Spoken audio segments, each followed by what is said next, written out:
Hello, everyone. I am Gyan from English Magus. Welcome back to another poetry lesson. Today, we are going to explore the Ball poem by John Berryman. This is a touching poem that uses a seemingly simple incident, losing a ball, to teach us about one of life's important lessons. Let's dive into the poem by knowing its poet briefly. John Berryman, born John Allen Smith Jr. on 25 October 1914, was an influential American poet and scholar. A key figure in the confessional poetry movement, his most celebrated work is The Dream Songs. Berryman's tumultuous life and career were marked by his father's suicide and his own struggles with depression.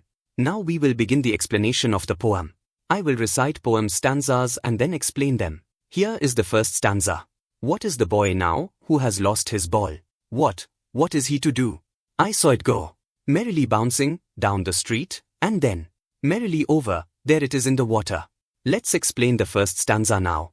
The poem begins with a simple image. A boy loses his ball as it rolls away and falls into the water. Now, you might think, it's just a ball, why is it such a big deal? But for this boy, the ball represents much more than just a toy. Let's move on to the second stanza. No use to say, there are other balls. An ultimate shaking grief fixes the boy, as he stands rigid, trembling, staring down.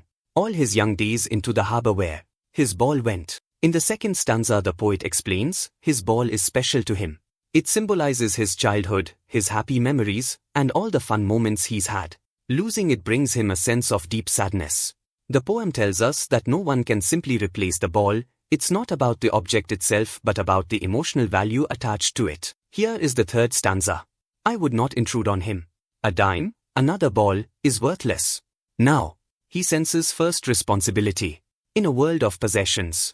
In this stanza the adult speaker in the poem watches the boy but chooses not to comfort him or offer a new ball. Why? Because this moment is an important part of the boy's growth. He is learning about loss and the reality of life, that sometimes things we love will be lost, and not everything can be replaced. Let's move on to the final stanza. He is learning, well behind his desperate eyes, the epistemology of loss, how to stand up, knowing what every man must one day know, and most know many days, how to stand up. In the last stanza the word epistemology refers to the study of knowledge.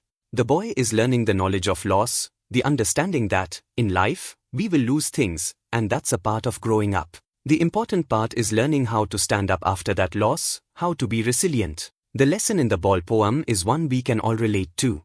We all lose things that are precious to us, and it can be hard to accept. But this poem teaches us that loss is a natural part of life. It is through such experiences that we grow stronger and learn to face the challenges of the world. The poem is about more than just a boy and his ball.